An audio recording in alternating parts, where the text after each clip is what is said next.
Macky Sall encore incarne de manière absolument traditionnelle et traditionnaliste que représente la Françafrique. Donc, comment ces puissances qui protégeaient leurs intérêts ferment les yeux, puisque vous avez dit que la communauté internationale ne s'est pas prononcée, les chancelleries non plus, et vous vous dites, mais comment se peut-il que on sache qu'on est en train de tuer? On sent bien qu'il y a effectivement une sorte d'impunité dont Macky Sall bénéficie, puisque regardez, ceux du Mali ou du Burkina Faso qui sont en train d'essayer de se libérer des terroristes, etc., ils sont criminalisés, on les persécute, on leur trouve même des faux charniers, on les accuse d'avoir tué impunément, tiré sur des gens, comme, etc., alors que là, à la face du monde, on voit bien qu'on tue les enfants impunément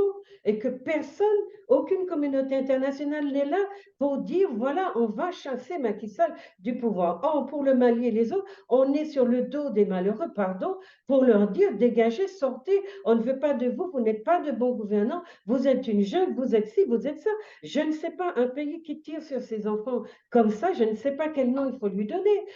Un enjeu, à mon avis, qui est beaucoup plus puissant du fait qu'on vient de découvrir qu'il y a du pétrole au Sénégal et que le Sénégal va entrer dans le cercle des pays producteurs de pétrole et que toutes les puissances qui ont intérêt à ce que, à bénéficier de l'exploitation de ce pétrole, ce qui est déjà bien entamé, puisque vous avez Total, vous avez toutes ces grandes firmes françaises et internationales qui sont déjà installées là pour l'exploitation. Le problème, c'est qu'avec Sonko, ça sera, on va dire, un caillou dans la chaussure. Et donc, à mon avis, des pressions ont été faites sur Macky Sall pour qu'il essaye effectivement d'éradiquer cette candidature, en tout cas de l'empêcher. Et le fait que déjà, depuis quelque temps, Macky Sall ait fait venir des constitutionnalistes français, dont on dit que la tendance est plutôt d'extrême droite, pour voir comment réviser la Constitution, c'est un projet qui se prépare déjà depuis longtemps. Est-ce pour autant la défense, comme qui dirait, les intérêts français seraient donc incompatibles au respect des droits de l'homme?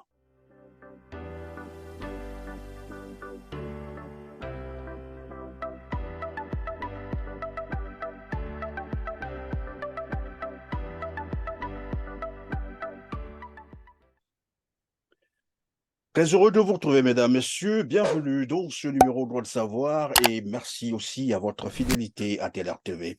Avec moi sur ce plateau, Dr Juliette Smeralda, pour décrypter la crise socio-politique au Sénégal où la répression policière a fait 30 morts, 500 arrestations, coupure partielle d'Internet, l'opposition et le pouvoir se rejettent la responsabilité, un déchaînement de violence suite à la condamnation, vous le savez, du principal opposant Ousmane Sonko, le rendant ainsi inéligible pour la prochaine élection présidentielle sénégalaise prévue en 2024. Bonjour, docteur Juliette Smeralda.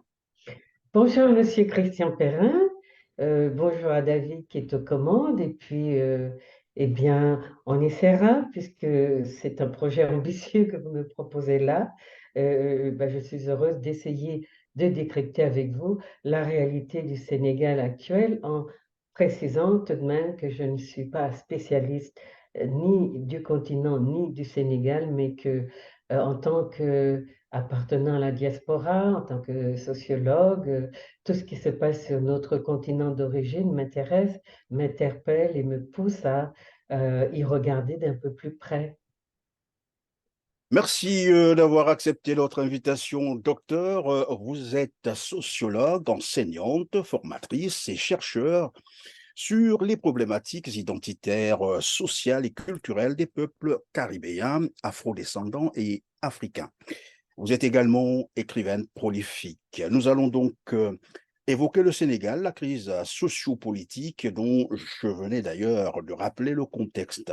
Mais est-ce que dans un premier temps, et c'est la première question, peut-on penser que cette crise, grave crise, il faut le dire, Les tensions entre le pouvoir de Macky Sall et l'opposition sénégalaise incarnée par Ousmane Sonko étaient prévisibles. Sinon, comment ce pays réputé stable et démocratique en est arrivé là? Alors, vous avez parlé de drames que vit le continent, en tout cas le Sénégal, et peut-être aussi dans d'autres parties du continent, on n'est pas loin de ces situations explosives. Mais je voulais dire aux familles, à tous ceux qui sont voilà, dans la peine aujourd'hui, qui ont perdu leurs enfants, n'auraient demandé qu'à vivre, qu'à voir le Sénégal libre, épanoui, en mesure de donner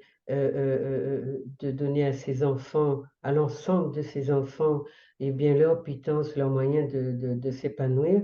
Et voilà que tellement d'entre eux sont tombés, on va dire, de manière totalement incompréhensible et ils sont si jeunes, ils ont tellement œuvré pour, justement pouvoir vivre en homme libre, en être libre que on ne peut que déplorer ce qui s'est passé et franchement, mon cœur saigne en voyant autant d'enfants partis, vraiment dans la force de l'âge et sans que, ben, tous les autres que nous sommes, n'ayant, rien pu faire pour éviter cette situation d'ailleurs qu'on savait difficile, mais on imaginait de très loin pas que, le pouvoir aurait tiré sur ses enfants, qu'il aurait, il se serait associé à des nervis, la police a des nervis, en plus, qui vient raconter que, les manifestants étaient armés, qu'ils avaient des machettes et qu'ils voulaient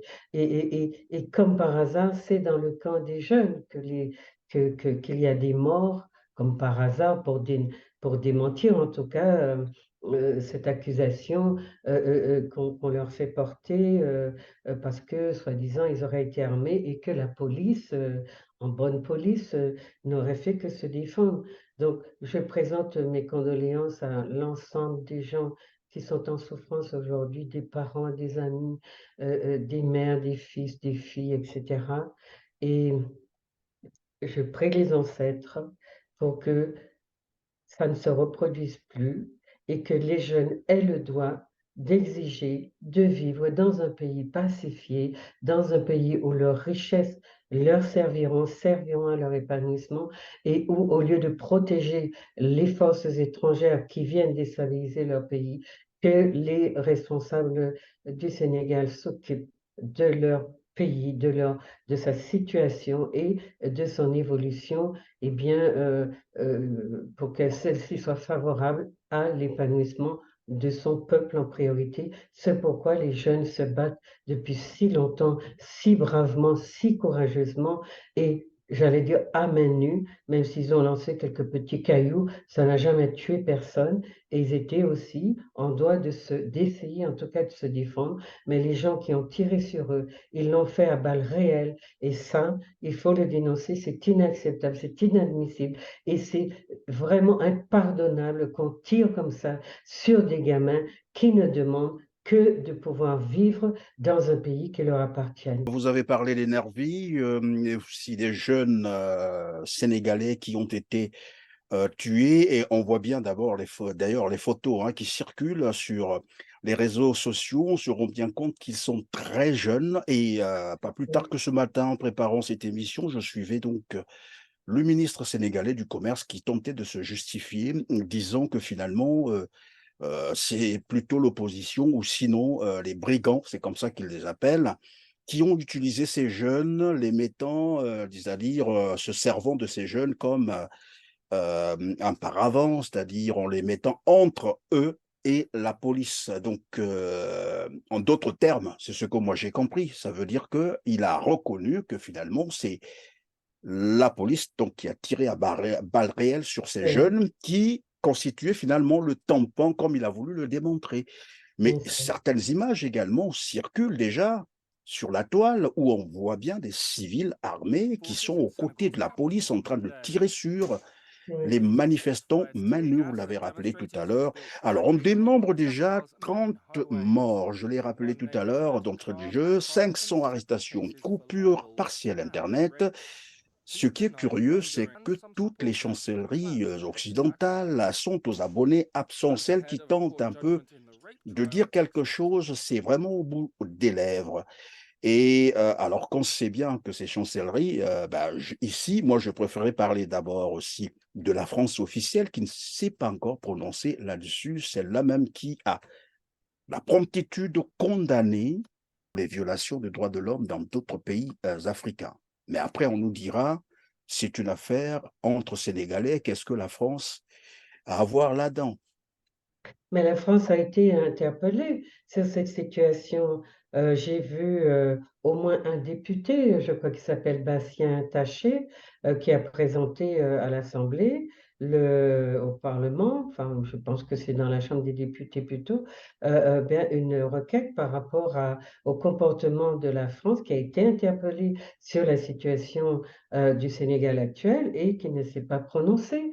Et ce député demandait à la France de prendre de position, en tout cas, de montrer que la situation de dérive actuelle attire son attention parce que le Sénégal a la réputation d'être ce qu'on appelle vitrine de la démocratie en Afrique, un modèle de stabilité. Tous les Français, les Européens, tous ceux qui vivent grassement du continent reconnaissent que c'est un pays modèle. Les Africains même, dans beaucoup de pays du continent, en ont fait un modèle à force de se l'entendre probablement dire.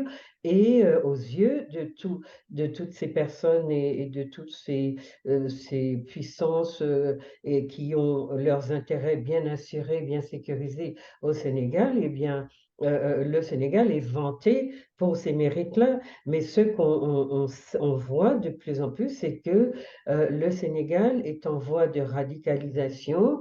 On voit qu'il y a une forme enfin, une tendance de Macky Sall à s'orienter, ou en tout cas à se radicaliser dans ce sens où il serait plus proche maintenant désormais de l'extrême droite que française, et puis on le voit aussi peut-être un peu une copie du modèle macroniste, parce qu'on a vu comment Macron a taillé dans la masse des gilets jaunes, comment là, dernièrement, pour les revendications des retraites qui ne passaient pas, comment les gens ont été matraqués et malmenés, les Français de France.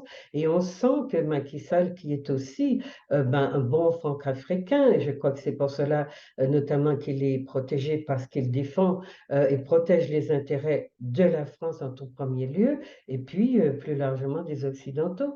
Donc, on a l'impression qu'il y a comme une sorte d'influence forte exercée sur Macky Sall, qui au début était plutôt, on va dire, progressiste, quelqu'un qui voulait effectivement, qui travaillait pour l'épanouissement de son pays, parce que beaucoup d'analystes mettent en avant le fait que, oui, Macky Sall a beaucoup fait pour le Sénégal. La question, c'est qu'est-ce que Macky Sall a fait qui impressionne tellement, sinon beaucoup d'infrastructures qui favorisent, qui rendent la vie plus aisée aux multinationales, les routes, les voies, etc., les transports, des choses comme ça. Mais beaucoup de Sénégalais Oui, mais pourtant, continuent. puisque vous parlez de Macky Sall qui serait, bon, entre guillemets, le garant des intérêts français au Sénégal, mais pourtant ce pays, et on l'a dit tout à l'heure, réputé stable et démocratique, a toujours défendu aussi les intérêts français. Depuis donc les précédents présidents l'ont fait, lui également vient de le faire. Mais en quoi Macky Sall serait-il tout à fait particulier, extraordinaire finalement? Mais c'est ça, la question qui se pose aujourd'hui, c'est celle-là, c'est-à-dire par rapport au Macky Sall qui défendait la démocratie contre Ouad, lorsqu'il a fallu et qu'il a eu le soutien total de son peuple pour le porter au pouvoir, eh bien, il y avait un Macky Sall qui promettait d'être le garant de cette fameuse démocratie qui est quand même à interroger parce qu'on a compris que le Sénégal est tout de même, même en tant que post-colonie, est plutôt dans une phase de néo-colonisation, enfin dans un statut plutôt de néocolonie que de pays démocratique. Alors, ça serait à la limite une néocolonie démocratique, si on va dans les absurdités. Mais Macky Sall a donné de l'espoir à son peuple, même si la toile de fond de ces changements au niveau politique de régime ou de respect par exemple, de la Constitution, 2 mandats, pas plus, c'est pour ça qu'on a fait dégager Wade, etc. Et voilà que Macky Sall arrive et qu'il a aussi, qu'il est atteint également de cette maladie du troisième mandat, comme dans d'autres régions du continent. Le problème avec ce Macky Sall qui serait vraiment, qui explique les éloges qui lui sont faits, c'est vraiment comment une personne qui, soi-disant, a combattu l'espèce d'attrait démesuré ou dévoyé qu'ont certains présidents pour le pouvoir, comment lui qui avait promis, et on revoit les vidéos où il dit, il affirme avec force sa volonté de ne faire que 2 mandats et de laisser la place aux autres, comment il s'y prend pour écarter au moins 3 candidats qui sont capables de lui faire de l'ombre, de le menacer dans la reconduction dans un troisième mandat éventuel. Comment il écarte le fils de roi je ne sais plus, il y a au moins 3 personnes. Il y a maintenant Ousmane Sonko, il y avait le fils de Wade, et puis il y a un autre, monsieur Sall, je crois, qui ont été écartés. Et Sonko est le dernier qui montre depuis un certain temps déjà, parce que je ne sais plus, je pense qu'il y a 2 ou 3 ans il est arrivé troisième au présidentiel et qu'il a commencé à inquiéter parce que c'est une personne très populaire et que Macky Sall a compris que celui-là, comme peut-être le fils Ouad et l'autre monsieur Sall, que ceux-là seraient aussi des personnes qui allaient lui faire de l'ombre. Donc la question c'est, en fait, d'abord, il nous faudrait poser le cadre dans lequel ces dérives s'observent. Il faut essayer d'analyser pourquoi Macky Sall a durci le ton. Qu'est-ce qui a fait qu'il s'est radicalisé, qu'il est allé plus vers la droite ou l'extrême droite? Il ne faut pas qu'on oublie qu'il a reçu Marine Le Pen il n'y a pas si longtemps que cela, et les bruits ont couru, ou le bruit a couru, qu'elle a reçu de gros financements de l'État, enfin de Macky Sall, et la personne qui était je crois, un ministre, en tout cas un membre du Parlement, plutôt un ministre, qui a ébruité cette affaire, a été sorti voilà, a été démissionné. Donc il y a cette question-là. Et puis il y a aussi le fait que pour entrer dans cette histoire essayer de justement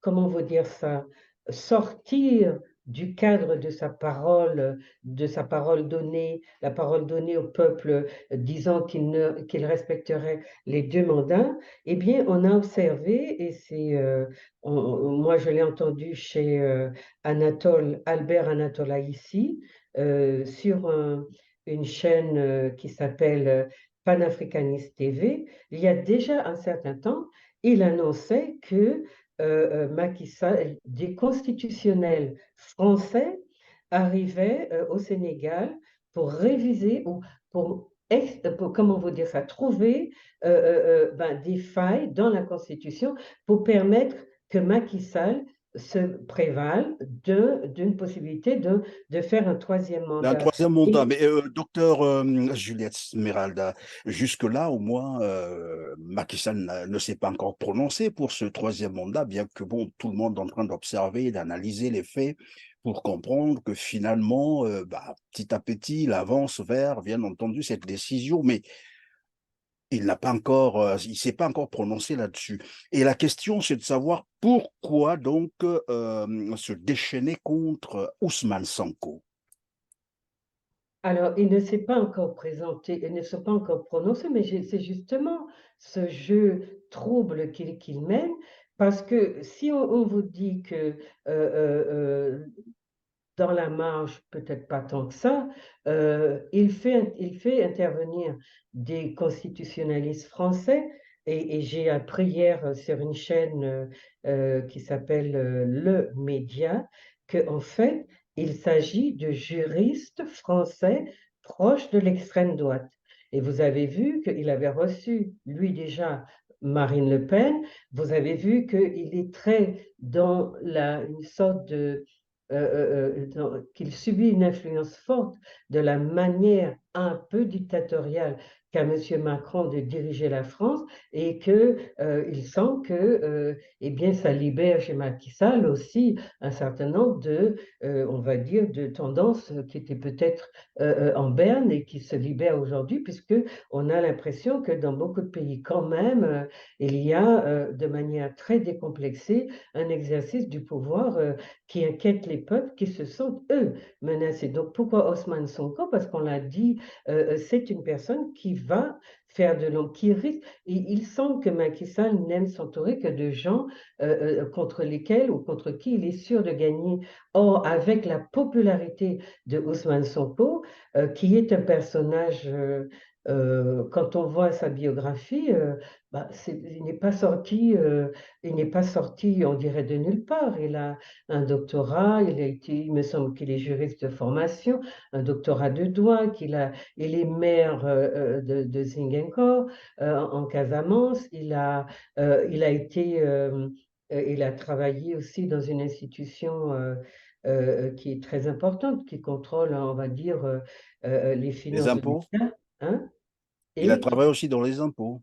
dans les impôts, qui contrôle donc les finances de l'État, et qui a dénoncé depuis un certain temps ben, les corruptions de toute nature qu'il a observées. Et ça, bien sûr, ça a dérangé le pouvoir, parce que même sur l'achat d'armements qu'on a reproché, en tout cas imputé à Macky Sall, des armes qui ont servi à réprimer son propre peuple, eh bien, et les paiements ont été faits à partir du budget de l'État. Donc on sait que c'est un projet, bon, d'après tout ce qui se dit, un projet qui est pensé et qui envisage justement de durcir le ton à mesure que le concurrent, parce que je crois qu'il a éliminé les deux autres, le concurrent le plus sérieux de Macky Sall, c'est Ousmane Sonko, on va dire à cause ou grâce à sa popularité, ou de par sa popularité,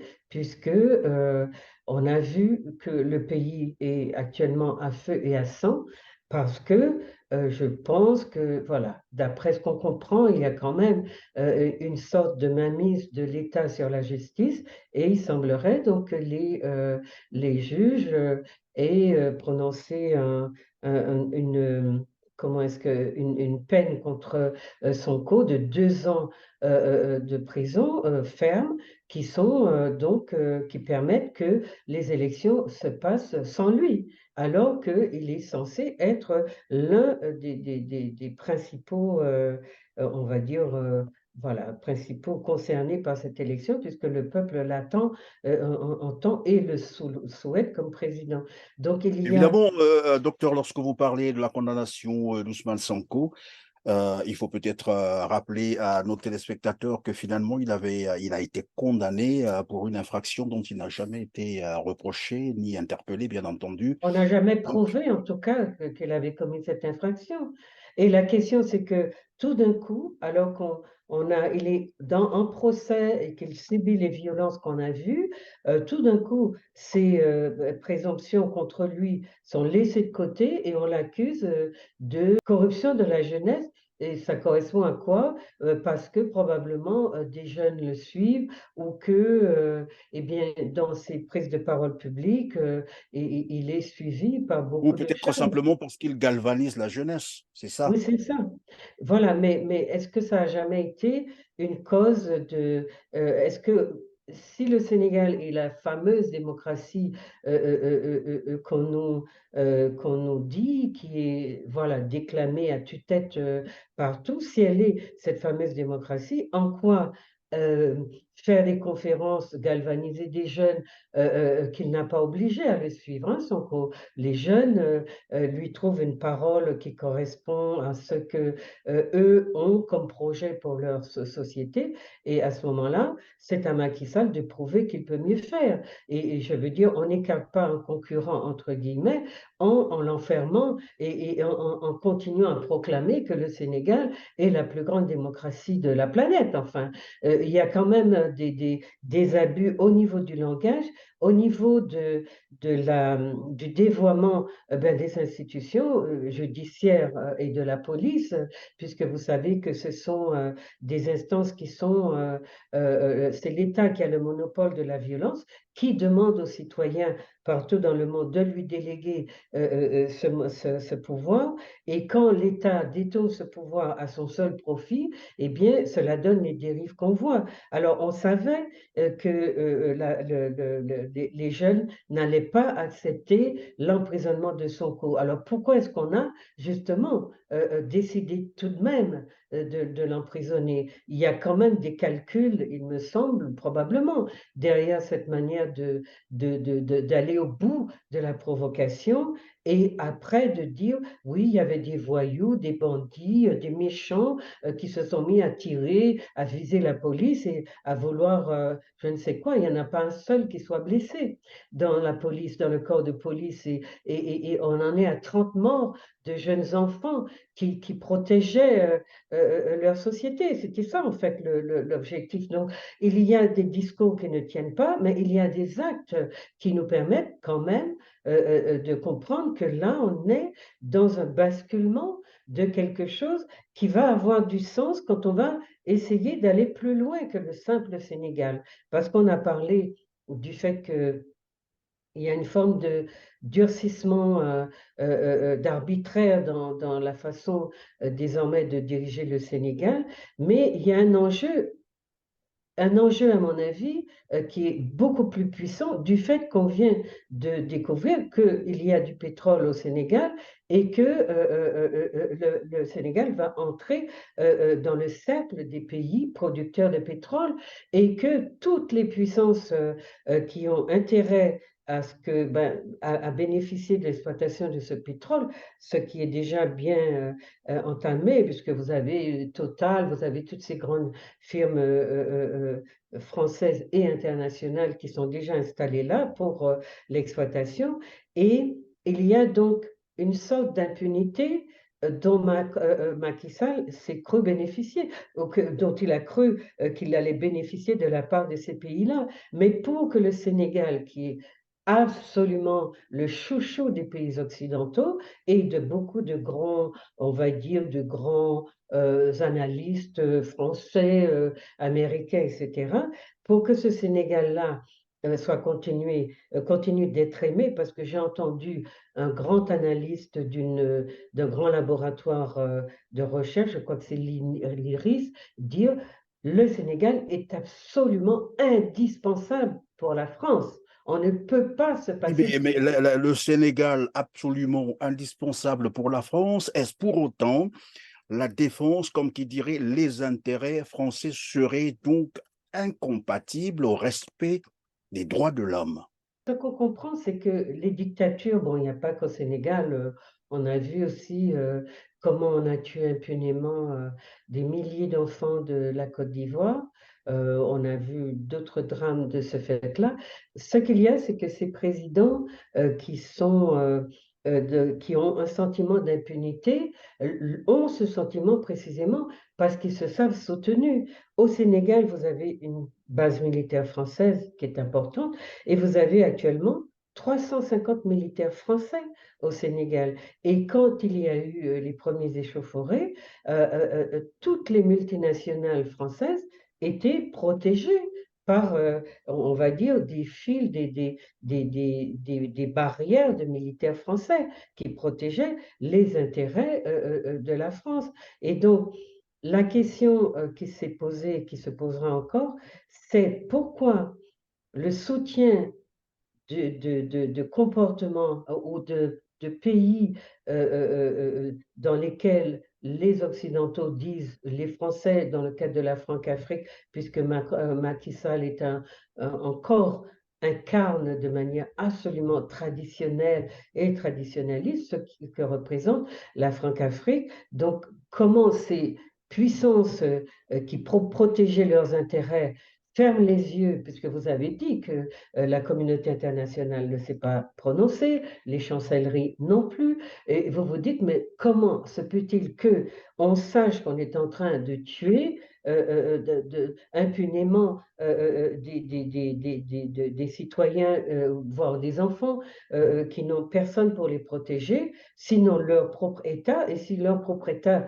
est sous le, on va dire, ils se sont protégés par justement les puissances qui ont intérêt à ce que, par exemple, Macky Sall reste au pouvoir, parce que la question, c'est celle-là, la question du troisième mandat, elle n'est pas vaine, même si vous dites que il ne s'est pas prononcé, mais c'est précisément cela, la stratégie. Rappelez-vous comment Monsieur Ouattara a procédé pour faire, après la mort de son ministre, etc., sur les chapeaux de roue, surprendre tout le monde et dire, eh bien, c'est moi qui me présente à sa place après son décès. Alors, Évidemment, ça s'est passé également comme ça au Congo-Brazzaville, où il a fallu d'abord emprisonner d'abord les opposants farouches, notamment le général Jean-Marie Michel Mokoko, André Okombi Salissa, avant que Denis Sassou Nguesso, le despote Denis Sassou Nguesso, ne fasse après un hold-up électoral pour se taper un troisième mandat. Alors ici, on sait bien également, puisque j'ai rappelé aussi qu'il a été condamné pour corruption de la jeunesse, ça fait réfléchir tout le monde, hein, tout le monde se pose encore, la oui, question. C'est quoi oui. concrètement? Alors que pendant 2 ans, tout le monde le sait, Ousmane Sonko a été poursuivi pour viol et menace de mort. Est-ce que on peut comprendre que finalement, comme vous l'avez dit tout à l'heure, c'était un plan de déstabilisation, de dénigrement d'abord, parce que comme qui dirait, qui veut noyer son chien l'accuse de rage. Est-ce Oui. que c'est ce plan-là qui était déjà déployé depuis 2001, 2021 plutôt, pour commencer à dénigrer d'abord la personne d'Ousmane Sonko et à la fin en terminer, mais comme qui dirait, cette fois-là, la justice mais vraiment a surpris tout le monde. Mais quand on accuse sans preuve ou que, puisqu'il faut faire, eh bien justement, lorsqu'on va en justice, et il faut que, eh bien, que la preuve du crime qui est reproché au condamné, à la personne qui est mise en cause, eh bien qu'on puisse faire la preuve, apporter la preuve de son crime. Or, pour le moment, à mon avis, si on a abandonné et les deux accusations qui étaient portées contre lui, à mon avis, c'est parce qu'on n'a pas trouvé, on n'a pas de preuves pour, voilà, qui confirment qu'effectivement Sonko a commis ces crimes. En tout cas, c'est et c'est ce viol et puis je ne sais plus quelle autre accusation, mais Menace de le fait mort. peine de mort, voilà, le menace de mort. Le fait qu'on ait laissé de côté et de manière inexpliquée et inexplicable les raisons pour lesquelles Sonko devait être traduit en justice, le fait qu'on ait laissé tomber ces vraies raisons et qu'on se soit rabattu sur un chef d'accusation qui est que oui, il est accusé de dévoyer la jeunesse, etc. C'est surprenant parce que je ne sais pas dans quel code civil ou dans quel support, dans quelle loi il est dit que dans une démocratie, si on prend la parole et qu'on fait des émules, eh bien, on n'a pas le droit on est susceptible d'être, on est passible justement, d'être Mais condamné. pourtant, donc, cela veut dire que Macky Sall aussi, en son temps, pouvait être condamné pour avoir galvanisé la jeunesse en son temps avant Oui, évidemment, de remporter l'élection présidentielle. Sinon, on accuserait tous les candidats qui galvanisent la jeunesse, sinon la population, pour finalement terminer président de la République. et lui-même, en son temps, en 2011, il a bénéficié de cette galvanisation de la jeunesse qu'il a portée au pouvoir contre Ouad, qui voulait se présenter pour un troisième mandat. Donc, il sait très bien, il n'a pas été puni, et parce que probablement que on est dans ce qu'on appelle une sorte de néocolonie, dans une relation qu'on a une relation, on va dire structurelle pour le Sénégal, pour la France.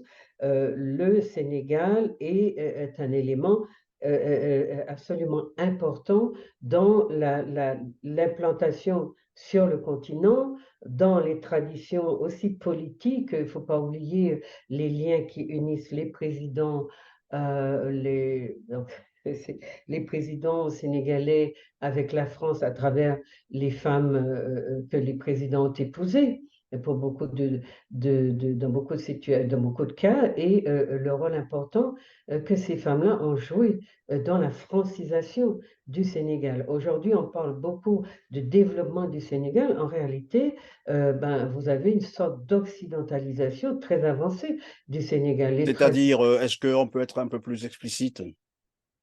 Sur quoi? Développement occidentalisé. Vous voyez Hein. les infrastructures, ce que la France importe, fixe et qui transforme les Sénégalais d'abord en consommateurs absolus de produits, de culture, euh, de façon de vivre française, parce que le Sénégal est très francisé. Quand je dis occidentalisé, c'est voilà, il y a une manière d'organiser la culture, d'organiser l'environnement, l'espace, etc. Bon, c'est peut-être plus visible dans les grandes villes, mais le Sénégal profond, on le sent peu quand on est au Sénégal. Enfin, moi, en tout cas, c'est mon impression. Peut-être que je suis à la recherche d'une, on dira, d'une identité sénégalaise qui est un peu dans mes fantasmes, mais je ne crois pas. C'est-à-dire, vous êtes en train de nous dire que même la croissance souvent vantée au niveau du Sénégal, que ce soit d'ailleurs en Côte d'Ivoire, n'a jamais profité à ces populations, c'est ça?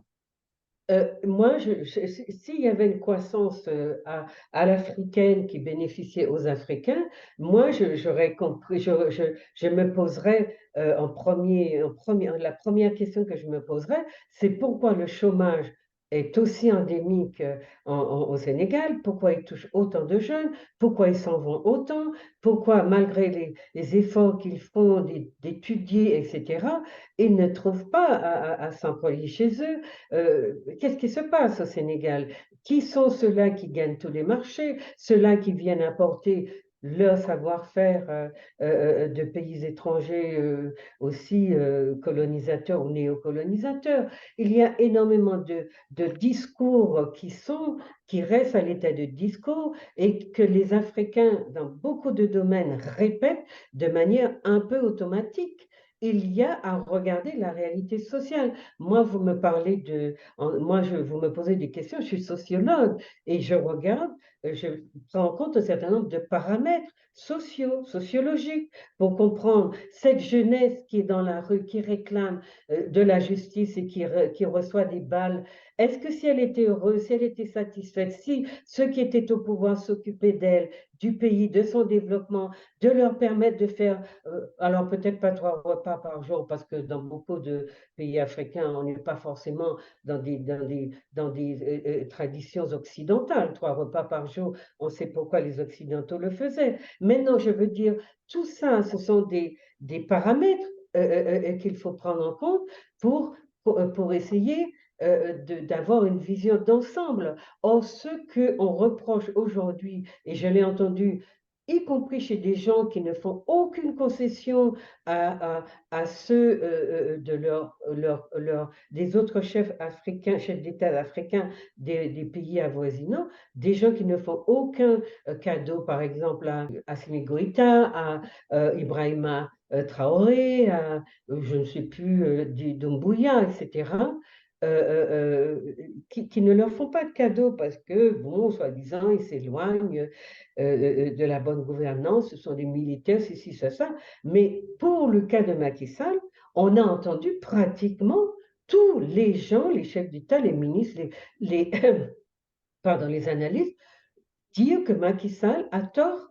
Il dépend de lui d'arrêter ces massacres, d'arrêter. Il suffit qu'il dise je ne me présente pas. Cette phrase-là, Macky Sall ne l'a pas dite, ne veut pas la dire, et il laisse continuer les violences, puisque quand je pense que Mais c'est que l'université, d'ailleurs curieux, jusqu'à pratiquement, je viens de dire, la date d'aujourd'hui où nous sommes en train de réaliser cette émission, Macky Sall ne s'est toujours pas prononcé. pas Et c'est curieux, prononcée.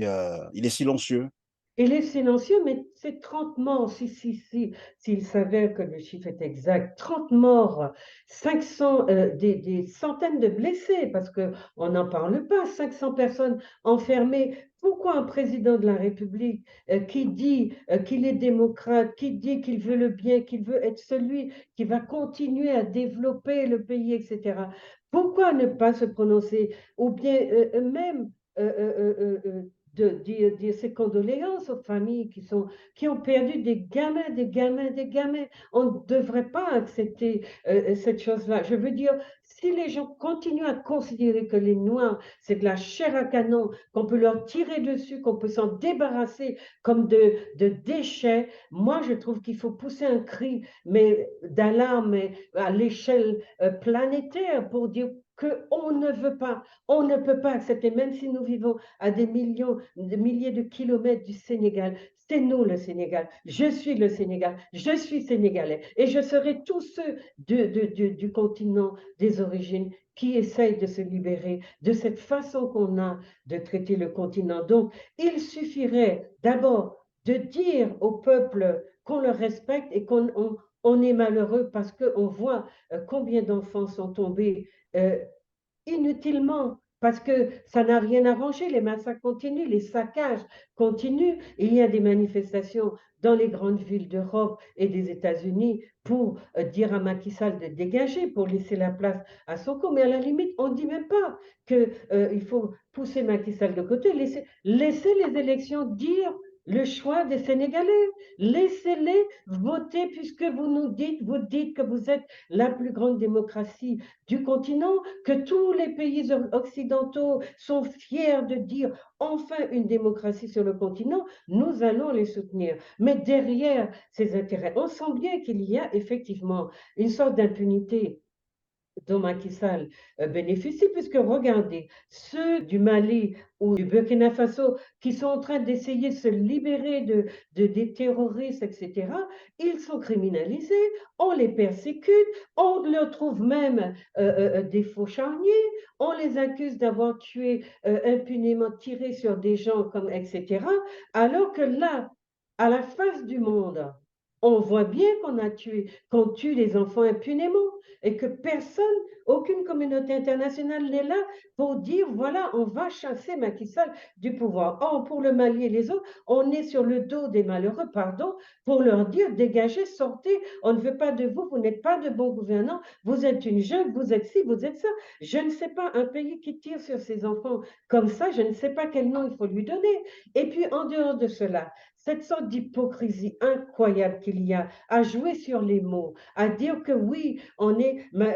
Alors, à côté des gens qui disent oui, c'est la démocratie, etc., on ne les entend pas pleurer sur tous ces enfants qu'on a tués inutilement, mais on les entend dire oui, le Sénégal est capital pour la France. Le Sénégal, c'est une relation structurelle.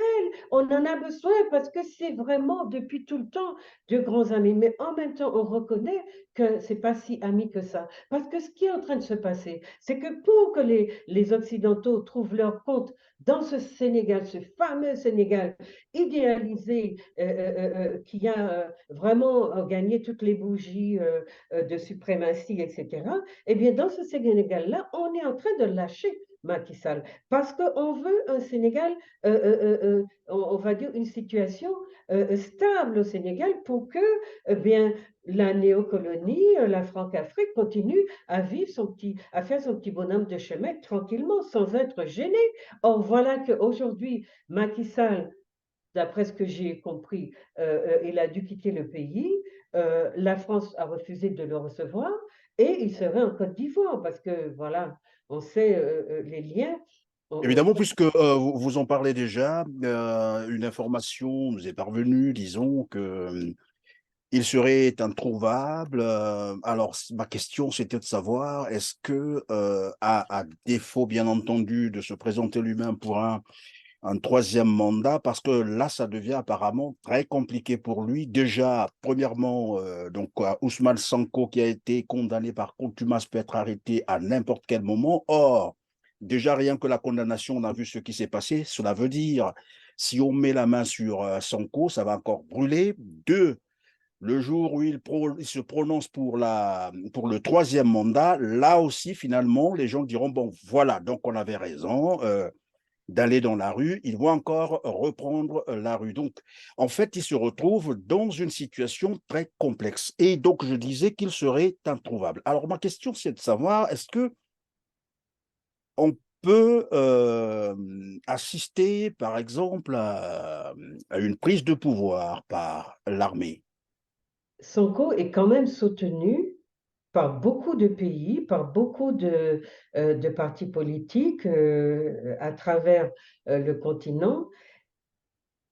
On ne dit pas qu'on le fait parce que c'est un panafricaniste, parce que, d'après certaines sources d'information, Sonko n'a jamais dit qu'il était panafricaniste. Il est plutôt, il se dit plutôt progressiste. Il a, Donc, il a il a tout de même un discours, euh, le fait est j'allais que, dire, pour juste rappeler un peu ces termes, il ne veut pas des bases militaires en Afrique au Sénégal, hein, dans oui, le cas de, par exemple, du Sénégal, il ne veut pas de la monnaie CFA, c'est une monnaie coloniale, il ne veut pas, évidemment, de du néocolonialisme, c'est-à-dire l'emprise même des puissances étrangères oui, sur le Sénégal. Et tout ça, ça fait qu'ils deviennent finalement, j'allais dire, un adversaire mais des puissances oui, impérialistes.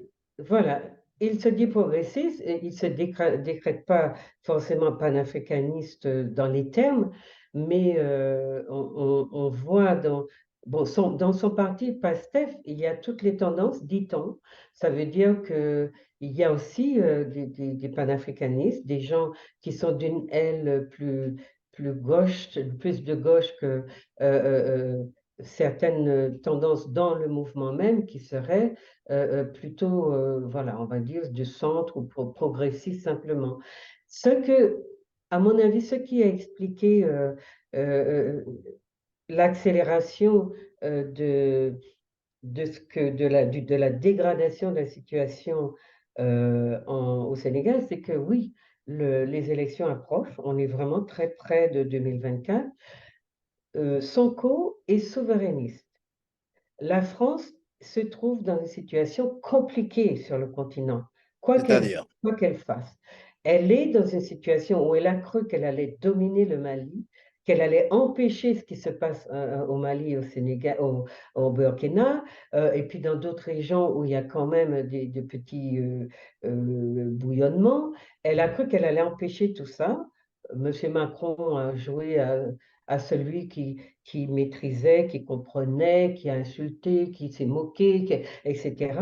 Et puis finalement, c'est comme dans l'histoire du lièvre et de la tortue, hein, de La Fontaine, eh bien voilà, celui qui était soi-disant le plus en retard, le plus lent, etc., c'est lui qui prend les devants. Donc la France est un mais peu... est-ce que vous pensez que finalement la France a perdu la main en Afrique? Parce que là, il faut peut-être rappeler à nos téléspectateurs qu'il y a tout un bâtiment militaire au niveau de la Côte d'Ivoire et tout ça, on peut quand même réfléchir autour. Pourquoi ce bâtiment militaire que tout le monde d'ailleurs commençait à dénoncer, mais à la date d'aujourd'hui, on ne sait même pas où se trouve ce bâtiment, que fait ce bâtiment en Afrique. Non, je ne dis pas que la France a perdu la main. Ce que j'essayais d'expliquer, c'est que ce qui a accéléré le procès, dans le procès de Sonko, qui a accéléré eh bien, cette sorte de, ce mouvement de le faire condamner à tout prix, de lui faire porter, de l'accuser de crimes, de viol, etc. En Et de, sorte d'instrumentaliser la justice, peut-être c'est le il y terme. a cette instrumentalisation, mais elle est, à mon avis, puisque on dit que Macky Sall l'a instrumentalisé, il y a peut-être des raisons pour lesquelles cela se dit, mais à mon avis, Sonko, effectivement, il ne veut pas de Françafrique, il ne veut pas de franc CFA, il ne veut pas de force d'occupation du pays. Donc, pour la France, qui considère que le Sénégal est sa chasse gardée et qu'elle en a absolument besoin pour continuer à maintenir sa présence, puisque c'est souvent la base arrière de son rayonnement sur toute l'Afrique de l'Ouest, en tout cas. Donc, elle en a besoin, comme de Côte d'Ivoire, elle en a besoin pour continuer ses scénarios de franc-africain. Le problème, c'est qu'avec Sonko, ça sera, on va dire, un caillou dans la chaussure. Et donc, à mon avis, des pressions ont été faites sur Macky Sall pour qu'il essaye effectivement d'éradiquer cette candidature, en tout cas de l'empêcher. Et le fait que déjà, depuis quelque temps, Macky Sall ait fait venir des constitutionnalistes français, dont on dit que la tendance est plutôt d'extrême droite, pour voir comment réviser la Constitution, c'est un projet qui se prépare déjà depuis longtemps. Et on a donc projeté déjà on a trouvé les arguments, les arguties, tout ce qu'on veut pour contrecarrer justement la candidature de Sonko. Le problème, c'est que le peuple n'entend rien à ces mensonges, en tout cas à ces condamnations-là, parce que il ne, pour lui, dès le départ, il considère que ce sont des mensonges. Et il y a déjà au moins 2 ans que le peuple dit que ce sont des mensonges qu'on accuse Sonko à tort. Et donc, à mon avis, cette pression qu'a fait la France sur Macky Sall pour qu'il empêche absolument un Sonko d'arriver au pouvoir, parce que ce Sonko-là, il mettra en danger eh bien, toute présence française et il ne faut pas oublier toutes les multinationales françaises qui sont installées là-bas. Et on dit dans ce sens-là que Sonko est victime d'une cabale politique, plus que, plus que un procès réel. C'est une cabale politique parce qu'il s'agit de l'écarter. Il parle de toutes les grandes les entreprises françaises qui sont installées là-bas dans la grande distribution, Auchan, Total dans l'énergie, Eiffage dans le BTP, Orange dans la téléphonie, et puis la Société Générale de Banque, etc., à côté de toutes ces grandes entreprises, enfin des Turcs, des Chinois, enfin tous ceux qui viennent manger Et dans... est-ce que c'est ce qui peut justifier qu'on donne la primauté finalement aux juristes français qui viennent démontrer que finalement Macky Sall peut encore se présenter pour un troisième mandat? Parce que c'est ce que j'ai semblé comprendre, parcourant bien sûr certains sites où j'ai lu quelque part, un juriste français a démontré que Macky Sall pouvait donc se présenter pour un troisième mandat, comme si ces juristes avaient la science infuse et donc et que les Sénégalais de leur côté, ne pouvaient rien dire là-dessus. Alors, il y a ça. Au Sénégal, il y a eu des séances du Parlement qui se font en duplex avec la France, hein. Je veux dire, le pouvoir français est très souvent en immersion dans le pouvoir sénégalais. Il y a quelque chose de très Très mixophile. imbriqués avec Non, ils jonglent sans arrêt. C'est-à-dire, bon, on a vu ça aussi avec Wade, mais il y a déjà eu, comme au Gabon, eh bien, des ministres français dans le gouvernement sénégalais, gabonais et ailleurs. En Côte d'Ivoire, il y en a je ne sais combien, il y en a au moins 6. Il y a vraiment beaucoup, beaucoup de modalités d'exercice du pouvoir dans un pays qui est finalement une sorte de néocolonie, puisque les Sénégalais ne peuvent pas faire la pareille en France. C'est bien que c'est à sens unique, donc c'est une relation asymétrique. Si les Français peuvent se mêler de la politique intérieure du Sénégal et pas les Sénégalais, c'est que c'est une situation asymétrique. Donc on voit, la question c'est comment, si vous voulez, euh, les Français qui vont servir de, si vous voulez, de référents, parce qu'on considère, après tout, ce sont eux, dans leurs grandes écoles, qu'on apprend le droit, la démocratie, en fait, tous ces grands concepts qui sont après déversés sur le continent africain, en étouffant sa réalité sociologique, anthropologique. Donc, on apprend finalement à raisonner à l'occidental et à considérer que le droit est universel. Et j'ai toujours été frappée d'entendre de beaucoup de grandes personnalités sur le continent, comme chez nous, aux Antilles, etc., parler du droit comme si c'était une donnée supranationale ou je ne sais quoi. Je suis désolée. Le droit répond à des besoins de certaines civilisations à des moments précis. La preuve, c'est qu'on peut voter des lois pour supprimer des lois qui ont été votées, qui étaient dictées par le droit, soi-disant. Ce que je crois, c'est que les constitutionnalistes qui sont venus, bon, ça donne à Macky Sall parce qu'après tout, quand il a besoin de prendre de grandes décisions, il va voir les présidents. Donc, c'est Macky Sall, mais je veux dire, la France pourra continuer sa Franc-Afrique sans Macky Sall. L'essentiel, c'est que le pays lui reste acquis et il reste dans le cadre fonctionnel, structurel des relations qui préservent les intérêts de la France. Donc, quand Macky Sall se réfère à des constitutionnalistes français, en fait, il influence ceux du Sénégal, parce que j'ai vu des émissions dans lesquelles il y a un prof de droit, je ne sais plus trop quel titre il a, mais qui disait de manière très sérieuse qu'ils se sont réunis et que c'est sûr, le premier mandat de Macky Sall était à l'époque où la mandature était de 7 ans, et donc on va considérer qu'on enlève ces 7 ans-là, et que la première mandature de Macky Sall, c'est celle qu'il vient de passer de 5 ans et qu'il aura le droit de se représenter pour 5 ans. Autrement dit, une espèce de micmac d'explication, mais Alors que lui-même, Macky Sall a déjà dit l'affaire de 2 mandats était réglée, jamais 3 mandats au oui. Sénégal. Alors, on va terminer par cette analyse géopolitique et géostratégique de la situation qui se déroule au Sénégal, parce que j'ai aussi suivi un responsable de la police sénégalaise en train de dire qu'il y a des étrangers, des bandits qui ont voulu déstabiliser le Sénégal. Donc apparemment, ils ont observé dans ces manifestations la présence des étrangers. Et lorsqu'on dit les étrangers, on n'a pas spécifié les nationalités, malheureusement. Est-ce qu'on peut penser que le Sénégal aujourd'hui est en train de servir de terrain de bataille pour j'allais dire, une confrontation entre puissances étrangères?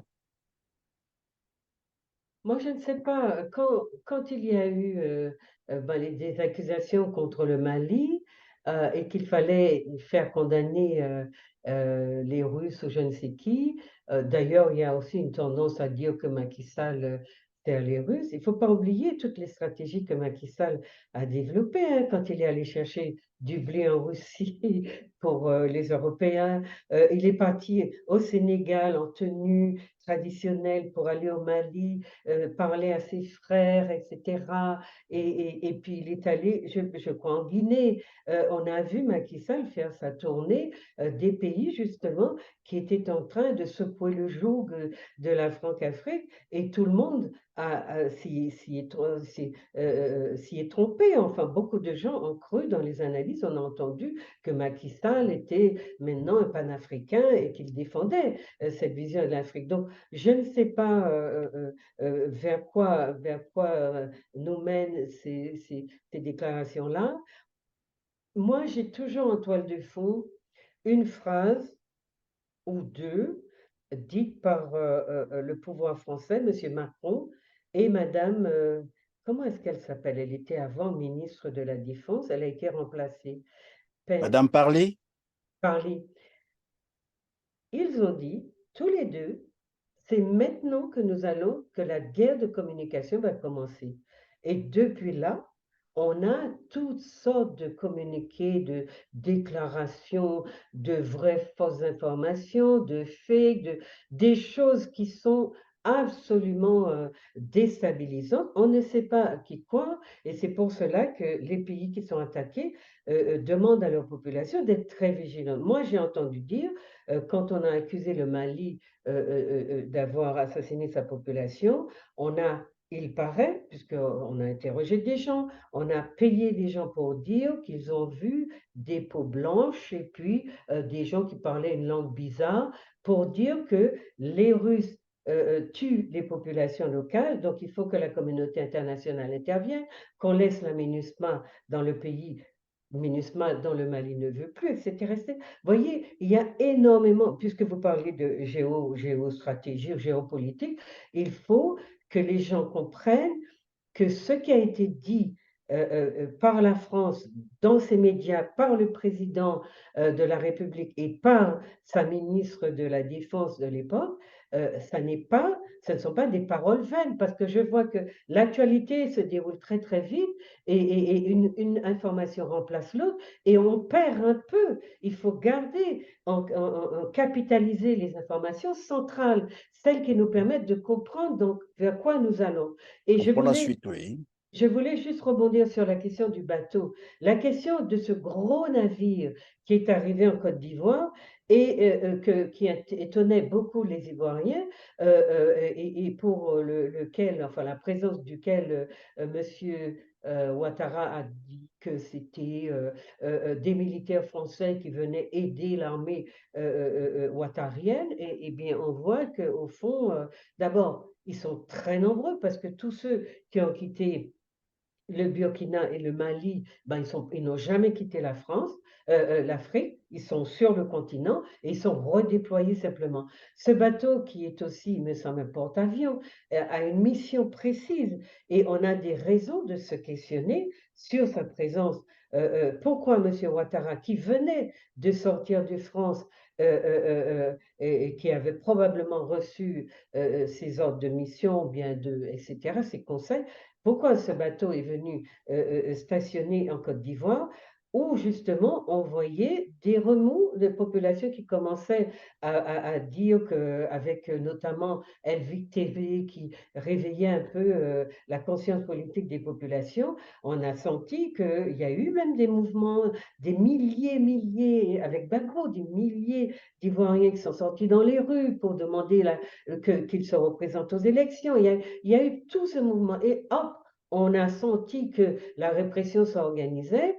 Il y a un déploiement de forces militaires françaises en Côte d'Ivoire qui est absolument incroyable, puisqu'on considère que c'est normal, on ne glose pas trop dessus, mais la réalité, elle est là. Et la question, c'est ce bateau. Ben, si on prévoit qu'il y aura des manifestations, parce que le quatrième mandat de Ouattara ben, provoquera, à mon avis, autant de dégâts qu'au Sénégal, sinon plus, eh bien, si on prévoit qu'il y aura des dégâts, eh bien, on prévoit d'évacuer dans un bateau immense qui prendra les populations blanches qui sont en Côte d'Ivoire pour expatriés. Et donc, ce bateau qui est à la fois un bateau C'est de guerre. finalement une sorte de base militaire étrangère flottante, c'est ça? Oui, flottante, oui. Et puis, je vous dis, bon, nous, on avait vu, quand on a eu le cyclone Irma dans la Caraïbe, on a vu, ben, des bateaux, venus, enfin, qui étaient, ben, si vous voulez, à l'initiative de l'armée française, dans les eaux caribéennes, venir, chercher, les ressortissants français de ces îles soi-disant départements français, de venir chercher les ressortissants blancs français pour les rapatrier, les mettre à l'abri. Et les personnes que nous sommes censés être des Français, vous comprenez, eh bien, s'il y avait de la place, ou c'était en tout cas sauve qui peut la vie, et les premiers sont toujours les mieux servis. Donc, ces histoires-là sont à regarder de manière plus globale. Et je vois que la façon que nous avons de recevoir les informations, les stratégies qui sont derrière, de les découper, de les morceler et de mettre l'accent tout d'un coup en pleine situation dramatique, tout d'un coup, on détourne l'attention des peuples, il y a des manipulations incroyables, on détourne la population des peuples sur des choses qui sont beaucoup plus frivoles ou superficielles, et pendant ce temps, eh bien, la voie est laissée libre pour ceux qui utilisent cette stratégie de détournement de l'esprit des peuples pour aller, pour atteindre leurs objectifs. Et parmi ces objectifs, il y a effectivement la question du Sénégal qui est très proche.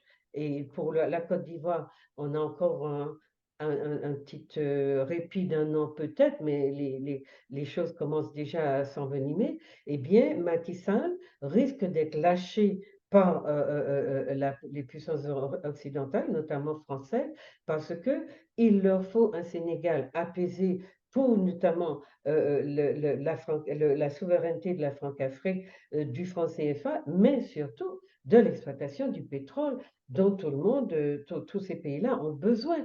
Donc, si Macky Sall a été pris on va dire, d'un désir de, de, de, de, on va dire, d'exercer un pouvoir parce qu'il se sentait soutenu par ces puissances-là, un pouvoir plus totalitaire, eh bien, il a peut-être joué de malchance parce que je ne sais pas si les pays occidentaux vont le soutenir parce qu'ils ont déjà cette tradition d'avoir lâché tous ceux sur qui s'étaient appuyés, ben, quand ça a tourné un peu au vinaigre, parce qu'au Sénégal, ça n'a pas l'air de se De calmer, s'arrêter maintenant, hein. de s'arrêter, eh bien, il lâche ses présidents. Donc, si Macky Sall n'a pas trouvé à être aussi en France, parce que la France elle-même a de gros problèmes avec sa population actuellement, c'est probablement que ben, pour lui, les choses ne sont plus très claires. Le problème, c'est pourquoi est-ce que c'est de l'orgueil ou est-ce que je ne sais quoi? Est-ce qu'il pense qu'il viendra quand même à bout des résistances du pays? Pourquoi est-ce qu'il ne prononce pas le mot que tout le monde, tous les peuples attendent, finalement, toute l'Afrique et Tosawa attend ce mot sacré de dire oui, non, je ne me présente pas, cette phrase sacrée, non, je ne me présente pas pour un troisième mandat. Merci, docteur Juliette Speralda. Je rappelle que vous êtes sociologue, enseignante, formatrice et chercheur sur les problématiques identitaires, sociales et culturelles des peuples caribéens, afro-descendants et africains. Merci d'avoir répondu à nos questions, mais surtout de nous Merci de avoir m'avoir, visités ce jour.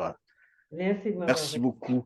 À vous Au aussi, revoir. mesdames, messieurs, merci de nous avoir encore prêté votre attention. Comme d'habitude, je vais simplement vous rappeler de ne pas oublier de cliquer sur le petit pouce en l'air, c'est juste en bas de cette vidéo, pour évidemment nous permettre de parfaire notre référencement. Pensez également à partager au maximum cette émission pour atteindre un plus grand nombre de téléspectateurs. Je vous dis au revoir et on se retrouve très bientôt, probablement dans le même cadre et pourquoi pas avec la même ambiance. Merci.